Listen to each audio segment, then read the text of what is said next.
the Mint Door Podcast with Dr. Karen Tyndall and Dr. Laura Schwint.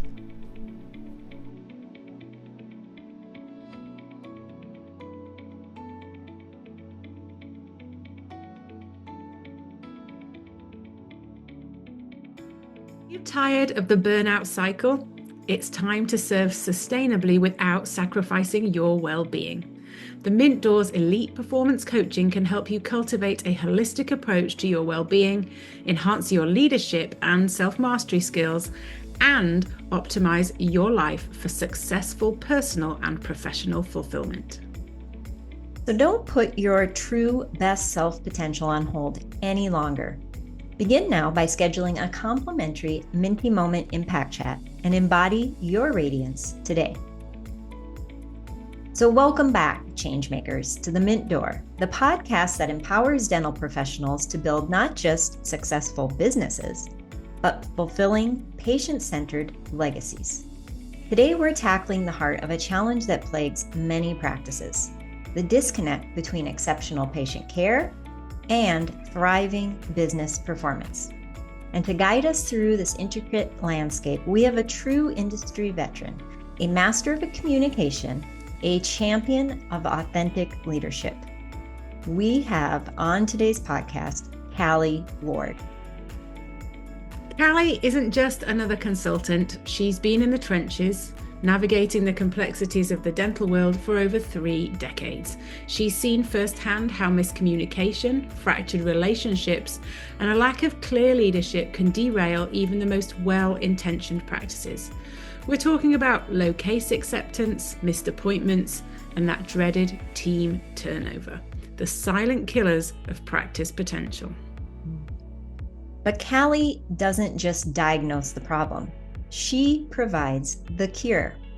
As a business development consultant at Dash Dental Consulting, she's dedicated to bridging the gap between patient care and practice prosperity. She understands that true success isn't just about numbers. It's about building genuine, lasting relationships. It's about creating a practice where both your team and your patients feel valued and heard. Callie's approach is rooted in authenticity, care, and proven strategies. She's passionate about helping you unlock deeper levels of fulfillment so you can actually enjoy your workday, thrive alongside your team, and provide an unparalleled patient experience. In a world where connection matters more than ever, Callie is here to show you how to build a practice that truly resonates. So get ready to transform your practice, enhance your relationships, and rediscover the joy of dentistry. Join us as we explore the power of authentic communication and leadership with the one and only Callie Ward.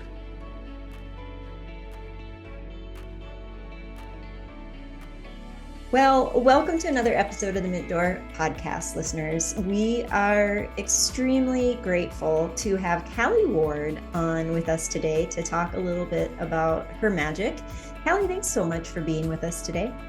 I am so grateful to be here. Thank you for having me. Yeah, you're welcome. So what I'd like to get into is this is our Behind the Mask podcast, where we ask a couple questions.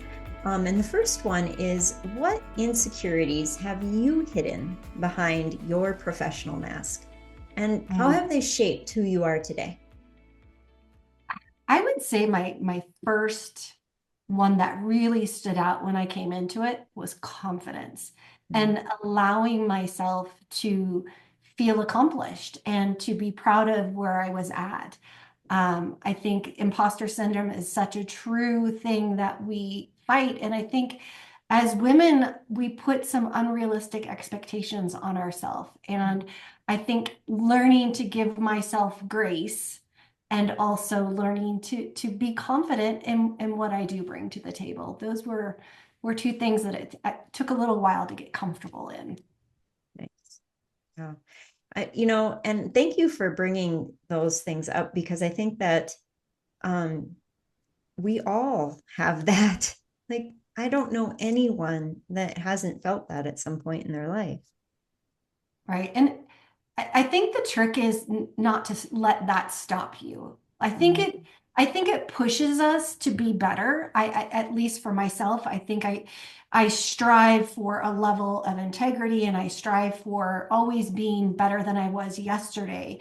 But I also think that there at some point comes the time that we have to also be proud of where we are at and to celebrate that because we can't always be in the negative space of we're lacking. We have to feel like, yes, these are my strengths and this is what I bring to the table. And that has a great value to it. Um, yeah. Yeah. Knowing now, it's easy looking back at how things used to be, but what would you tell your younger self, knowing what you know now? You know, Honestly. I think just to give yourself permission to try. And there are no guarantees in anything we ever do. You can fail, and I think those failures are actually the best lessons and the biggest learning curve that you get to reach what success that you're looking for. And if you live in fear and you don't try, you are always going to wonder. You're never going to have that potential learning lesson to really motivate you and push you to where you need to be. And I don't know why that fear of actually just doing it is so great. But I think once you actually do something like that, you wonder, what else did I tell myself I couldn't do? It makes me think about, I don't know, I had a horrible track coach in middle school, and they made me run the mile against a girl who literally, that's all she did was run. And I was never successful at it. And I told myself, I just can't run a mile. Like that just can't happen. And then fast forward, I don't know, 30 years, I've had a couple kids. I finally have some time in my life. I can go work out and I start running. And then all of a sudden I can run a mile and I can run 3 miles and I can run 5 miles. It was mind blowing because it wasn't just the running. It was what else did I honestly tell myself that I couldn't do that I really could do if I just made small little incremental steps that added on to each other to hit the goal. So I think, gosh, what do you want to do? And what could you start doing that works you towards that? When you say that, it makes me think, is there anything left for you that you haven't done because of fear that you could? Oh, I think there always is.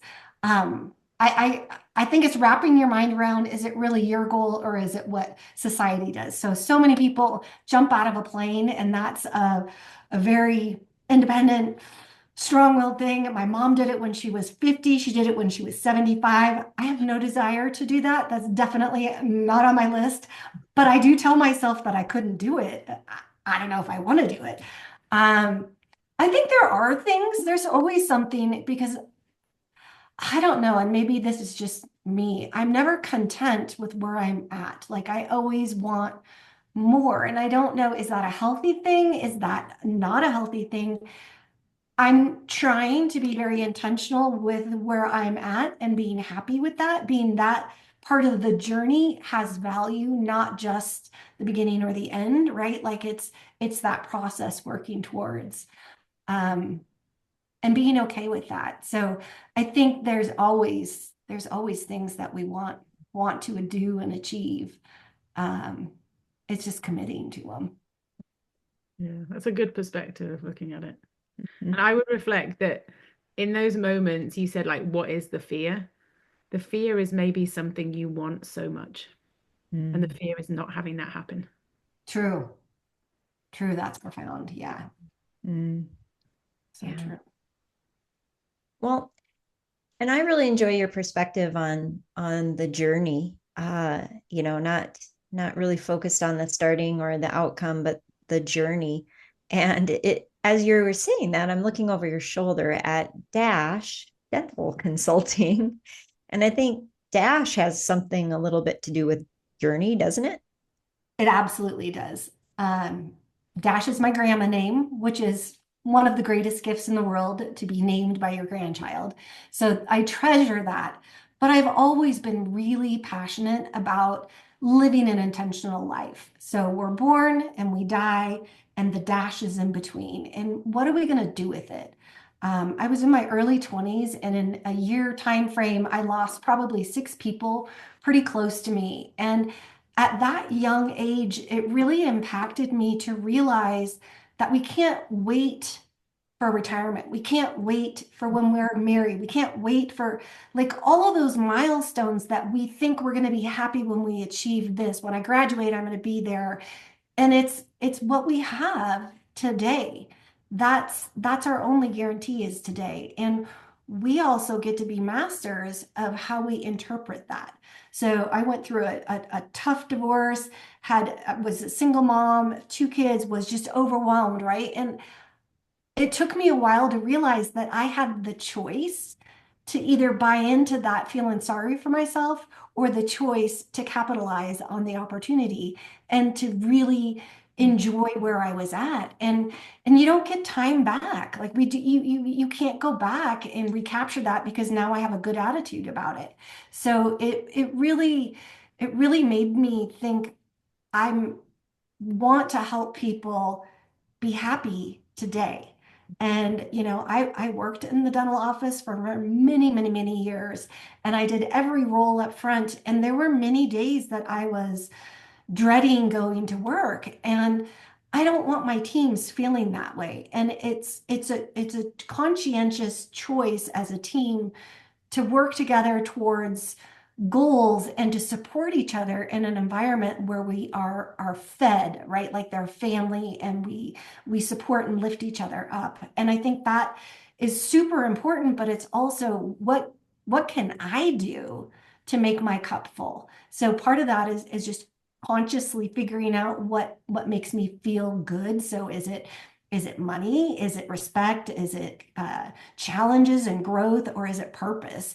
And then how is my job? What do I do every day filling my cup? And what can I do a little more intentionally to feel that fulfillment where I'm excited about going to work and I feel good and full at the end of the day as opposed to empty at the end of the day? Because 9 times out of 10, we're going home to a family, and how we show up after our workday is what they get. And I think the more that we can help doctors and teams and humans feel good by being around other people, we're going to make the world a better place. And guess what? The money follows it. It just you don't have to focus on the money. You can focus on the people, and that fulfillment is just contagious. You said so much there that would I could have I want to rewind that and listen to that again. It was just beautiful. Thank you. Yeah. And in a profession where we are hyper focused on metrics and measurement and all of that, how do you guide your clients to really see and connect with the people that are in their chairs, not just the patients? Right. I think I think number one, we have to take the time to intentionally talk about core values, to intentionally talk about the metrics and what the goals are, but also why. Like when we reach that, what's the reason why we want that? And we have to all get in alignment and an agreement that that's where we're headed, that that's how we agree to show up as a team and how we agree to treat each other and behave within one another. And then we have to work on communication. I think back to where I learned communication skills, and it was or not gymnastics, but a cheerleading team with like 9 girls and 8 guys. And as hormonal teenagers, we had to learn how to communicate because we were doing stunts that we had to be in sync with each other. And I learned so many skills in having courageous conversations and owning what I needed to own, what role I played in any situation that was coming up. And I think there's a lot of people who maybe haven't played sports or been in a situation to really learn those skills of communication. And I think once we work on having clear communications and agree how we're going to show up, we feel it like we're in a safer environment. And if you think of Maslow's hierarchy of needs, we need to feel safe. We need to feel like where we're at is a healthy, safe environment. And we need to feed that appropriately, and we need to give it time and energy that it needs. We can't ignore that piece. And sometimes people are like, oh, it's touchy-feely. I don't like that. Okay, we don't have to make it touchy-feely, but we have to be just clear with our expectations and then help the team navigate, okay, what are our strengths and where do we have weaknesses? What could we do differently to reach those KPIs? And it's not me coming in and telling them. I mean, could I solve the problem? Yeah. But that isn't the goal. The goal is the team extrapolating from themselves what they think they could do differently to achieve a different result. And that's the trick where you're getting the team engagement. They're co-creating the solution, and therefore they're more motivated to actually do the work to see the KPIs change. And I'm a huge proponent of giving back to the team, that if we're going to grow that practice and it's going to be profitable and we're going to take care of that piece of the business, the team also needs to see some result of that. So, do we have bonus systems in place? Do we have profit sharing? Do we provide them medical insurance? Like, are we taking care of them first? And then they can take great care of our patients. Mm, yeah. Yeah. That's such a good visual of the cheerleading team and how that translates to really any team. Mm-hmm. And the big role of communication and personal responsibility and working together and seeing different results based on all of that. That's a really great visual, and I love that you have that firsthand experience and bring that now into what you do here. Yeah. It's we go through things in life for a reason, in my opinion. And I really look at any time that I've had a challenge or a tough situation, I've learned to look at it in retrospect and go, what could I do differently? What could I learn from that, even though it was uncomfortable or not something I really wanted to go through? If I can find something positive that comes out of that, then I'm winning. I am winning in the picture of life. And that empowerment of, okay, I have my moment of this situation is maybe not what I want it to be, but what am I supposed to learn from it? And it's not taking a 2x4 against my head anymore. It's more subtle. Like I don't fight it as much, because there is always something good that can come out of a challenge. And I think helping teams realize that as well. Like, why are we having this challenge? Let's unpack that. Let's unravel it. And is it somewhere where somebody's feeling not seen or heard? And so I think the other piece, not only the communication piece of helping people move forward, is also the celebration. So we're trying to change things. That means we think things maybe are negative that we want to turn to a positive. And how do we motivate the team? And I love celebrating the behavior that I want to see, right? And not necessarily pointing out maybe where somebody else has failed or lacked, didn't step up. Like, I don't want to judge that. I want to celebrate what we can. And when we start in that positivity, it's neuroscience. It's sending out all the feel-good hormones that counteract the negativity. And if you think of dentistry, think of our patients coming in there. They don't want to be there. They've got cortisol coursing through their system. And if we learn how to intentionally connect as a team and then with the patient, we disarm that part of their brain, the amygdala, and we activate their thinking brain, that they can actually hear us and reason with us. And so often we just want to educate them, but they can't. If they're afraid, It doesn't matter how much we educate, it's not going through to them.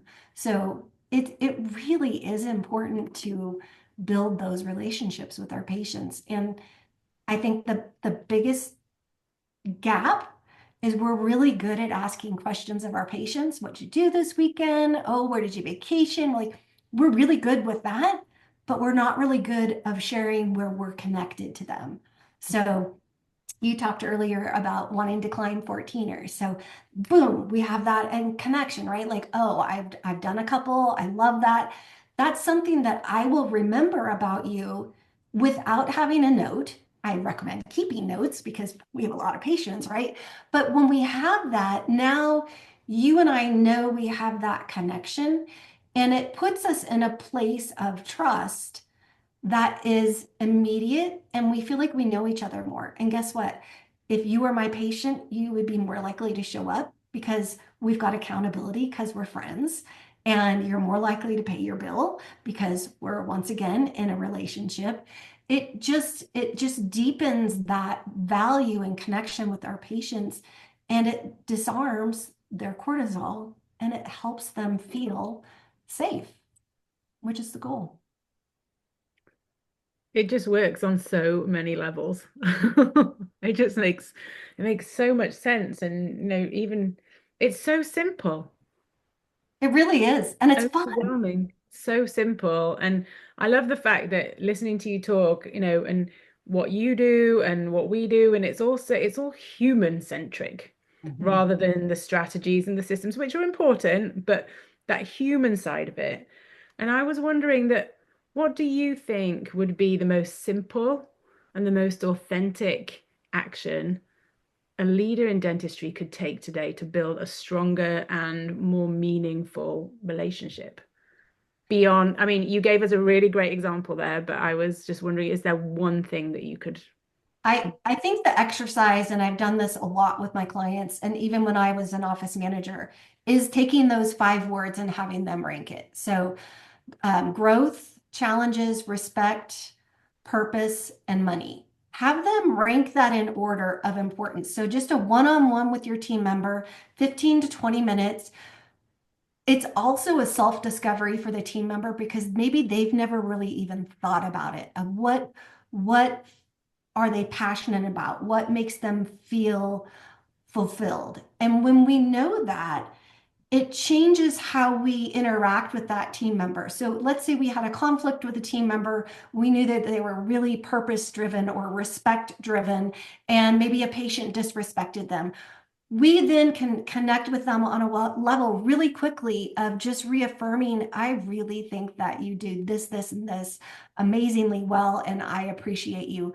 That kind of a connection to them makes them feel seen and heard on a level that is deeper than just an employee punching a clock. And I think that's it. Just to know the human who you're working with. And the reality is I've worked with a doc who she did this with a team member who had worked for her for 20 years. And she never knew that about her team member. And she goes, it impacted my relationship with her wholeheartedly just by asking those questions. Yeah. Would you repeat those 5 words again? Absolutely. Growth, challenges, respect, purpose, and money. Okay. Because Yeah. quite often when I listen to podcasts, I hear something and then it's gone, and I'm like, well, what was it? So at least give everybody a second chance to hear it, and then you can then pause back, come back, and when you try to find it again, you've got 2 options to Right. find. And asking the team member too, not only for me to give to them, but how could they, knowing what they know that makes them feel most fulfilled, what could they do more of in their day to feel that? Right. So it's empowerment for them to take control of their day, and how can they, maybe their purpose is what they is their number one. And I had a little gal who was mortified that we didn't recycle. It was just bothered her. And I'm like, okay, well, what do you need? So she needed a couple recycling bins. And I just got commitment from her. Okay, if you don't want to do this anymore, you train somebody to take it over. So it's continuing on. And that little gal, on the days that she would recycle, was absolutely on cloud nine. And I wasn't giving her anything. I just heard something that bothered her and asked her how she could solve that problem.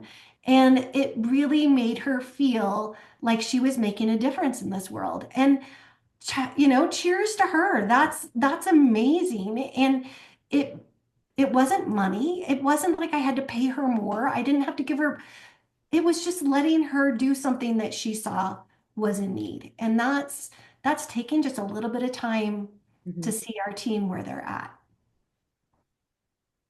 That's such a great story in that I just think that there's probably just all these hidden gems within people that if we just take the time to witness and then support them in bringing those gems to their day, how much that just improves their life at work. Mhm. Right, right. Their cup is full and Mhm. they leave work and they're in a good space. So they're going home to their family and they're giving good stuff to their family, and that makes them feel even better. Mhm. And you think of that, the ripple just continues to grow. And that's what I'm passionate about, is helping people figure that out so they feel good, that they're excited on Sunday night to go to work, that they're not dreading. Mhm. Yeah, that ripple effect is huge. I love that you bring that up. And speaking of ripple effect, I think one of the things that you're a big proponent of, and this goes with getting to know your team and communicating with patients and seeing patients as real people, but that is the morning huddle. Yes. And So so, yeah, tell us a little bit about why you think that's so important. And then I know you have something special for our listeners with the morning huddle. I do. So I think the morning huddle is a huge opportunity for us to start in positivity, to connect as a team before, to celebrate.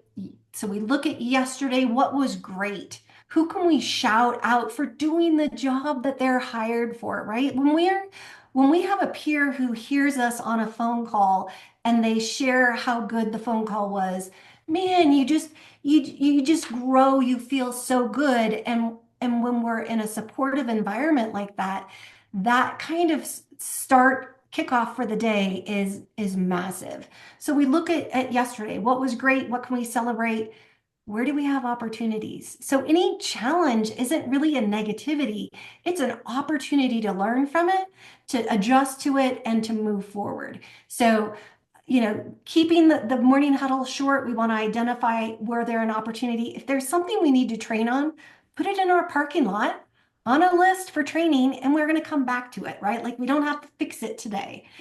Then we're looking at today. What's our opportunity today? Who can we collect money from? Who can we get scheduled? Who has unscheduled? Like all of those opportunities. It's air traffic control. Where is the doctor going to go for the exam? At what time? All the things that are not written in the PMS. It makes me think of Charlie Brown when people just read what this, so annoying. I don't want that. And I want a different person leading huddle every week. Like we want some life in here. We need something to get our attention. So then we look at today. What can we do today? What are our opportunities? And then tomorrow, where do we have time open? Do we have all our lab cases? Are we prepared? So the morning huddle is just our quick communication, our quick gathering of setting ourselves up for success, maximizing all the opportunities of phone calls I don't have to make because the patient's actually in front of me, and looking at how do we best serve our patients. So knowing all the innuendos, those are the things that I want extrapolated, not reading what's in the schedule. And what I have to offer the teams are a worksheet for a successful morning huddle. It kind of has each different team member, what their role is in the huddle, what we bring to the table, how we come prepared. And it's just a quick way to have a great, positive morning huddle that sets us up for success. And I am happy to share that with anybody that's interested.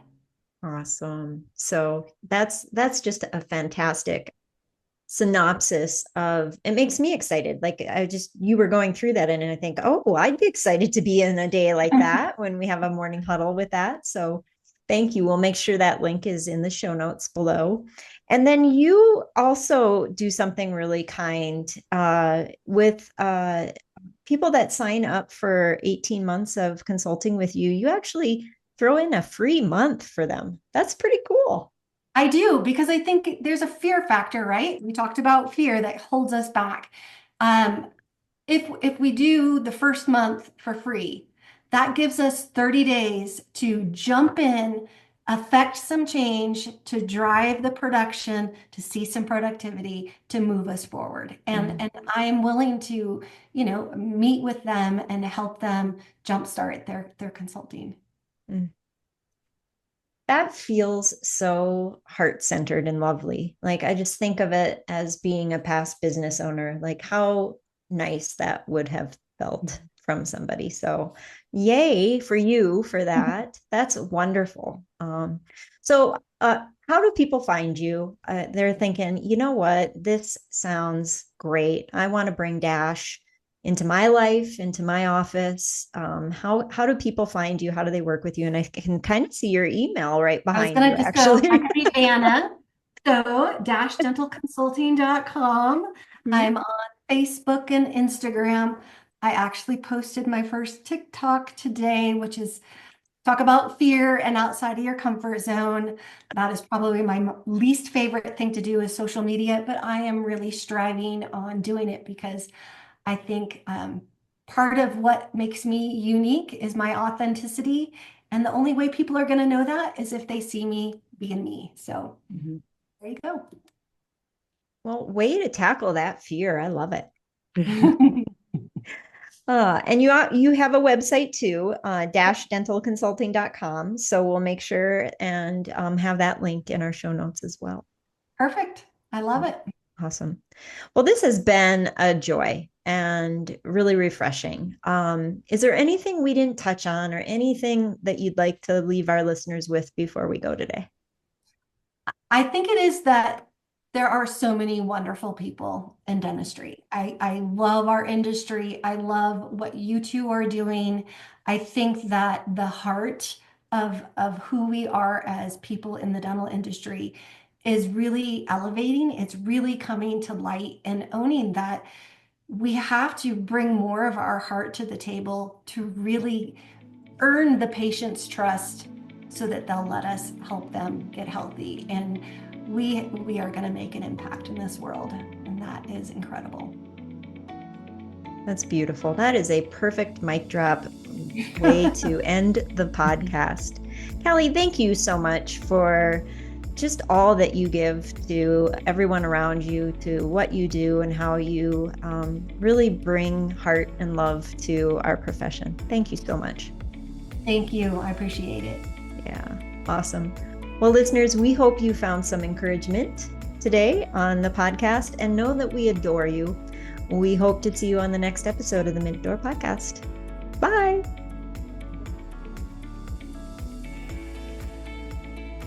Thanks for listening and subscribe for more holistic performance content.